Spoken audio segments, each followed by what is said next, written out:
Hello everyone, and welcome to my video. Today, I have a theory. Some of you may know the show Pucca. For those who don't know, I'll explain. It's about this little girl who lives in Suga village with these three chefs, and they own a restaurant called, I actually forgot what it's called, but they own a noodle restaurant, and Pucca is in love with this boy named Garu, who always refuses her love, but Pucca doesn't really care. She just goes at him every time. And so Pucca and Garu fight and protect Sugo village from all of the dangers that come to destroy the village or rule over the world or something normal like that. And they also have help with a few friends as well. Go watch. If you do not understand any of this information, please go and watch the cartoon as well. Anyway, I have a theory.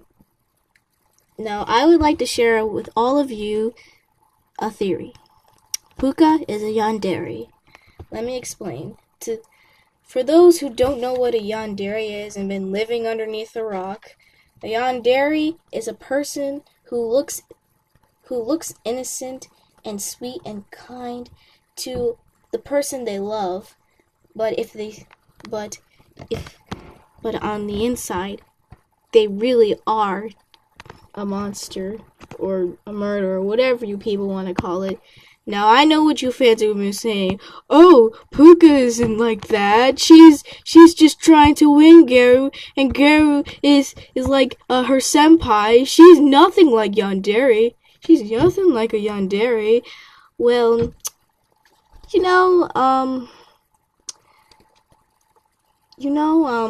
Pucca, she's like, in some of those episodes where, like this one episode where Pucca, she and Garu were fighting as usual, and then Garu goes into this movie theater. I know, it sounds so original. And she switches out the movie, and Tobe, and by the way, if you don't know who that is, please exit this video and go watch the cartoon. It's really good. Anyways, Tobe starts fighting with Garu as usual, and Pucca starts to get really mad.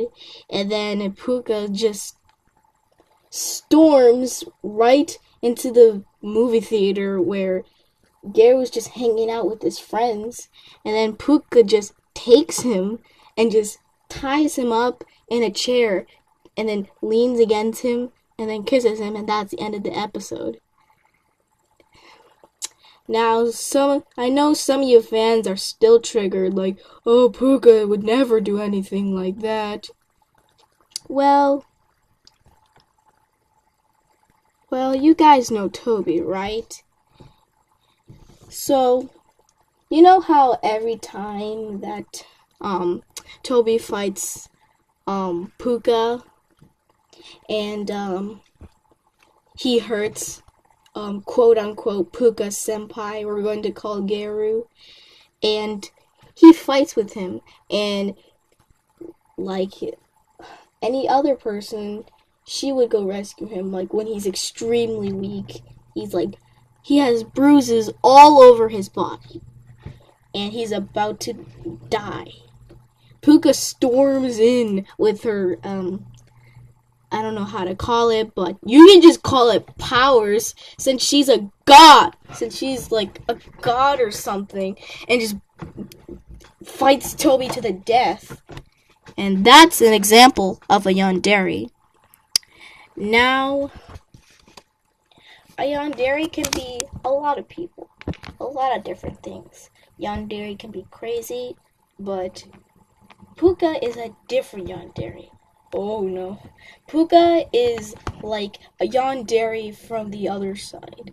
I don't know how to do any of this stuff, but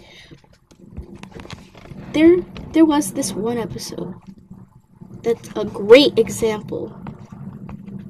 Garu's gone fishing, and Pucca kind of chases him a little bit, and the girl, I don't know what her name is. She had like a pink dress, and she has blue hair. She's found kissing. Pucca is found kissing the girl with the blue hair, kissing Garu, and her heart is broken. Like, not like those teenage you cheated on me kind of breakups. Like, it was heartbreaking for her. She was like heartbroken, and she was like really sad. Her friends try to cheer her up, but nothing really works. And she gets really angry about the things that Garu was doing for the girl in the blue hair. He was giving her chocolates, going out, and Pucca was triggered. She was really angry about that stuff. She didn't want any of that. She didn't want any of it. And then Garu decides to marry the girl in the blue hair. And that's when Pucca really got triggered. She was angry at her. During the wedding, the floating guy with the cloud and the beard, he's 1,000 years old, just as old as Jesus. He's probably God. I don't know who he is, but he pronounces the wedding, and the girl with the blue hair and Garu are standing next to each other, and they pronounce and get married, and Pucca just goes to the wedding with her friends. She's mad.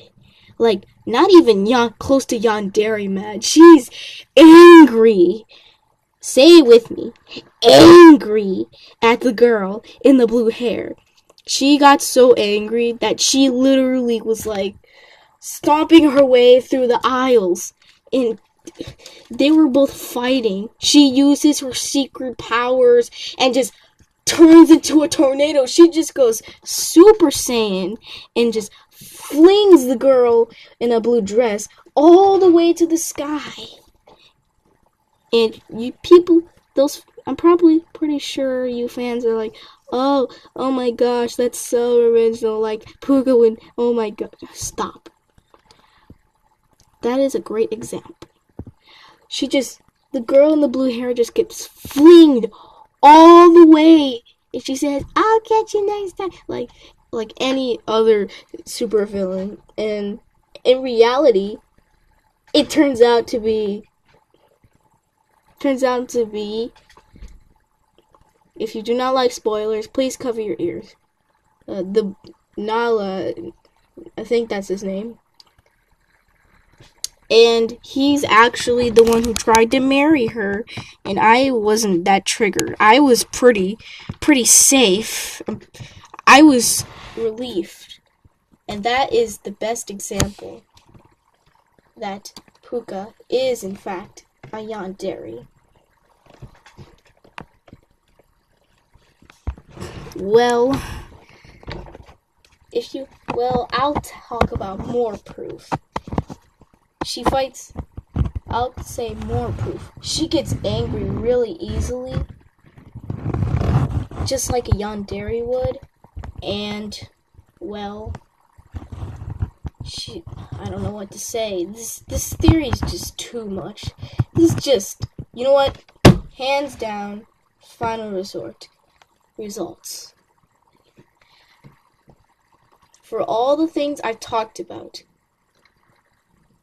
the idea of being a yandere is a person who has a love and passion for someone so much they will do anything. They're loving and kind on the outside, but they're evil on the inside. Pucca is the exact same thing. She's kind and innocent on the inside, but evil on the... I don't know how to write scripts today. Pucca is nice and kind on the outside, but yet she's evil on the inside. She fights to the death for her senpai. She stalks Garu everywhere. Heck, she even has posters of Garu all over her room. Like, posters of him. Just like a yandere would. Just like a yandere would. Hands down, Pucca is a yandere. Thanks for watching.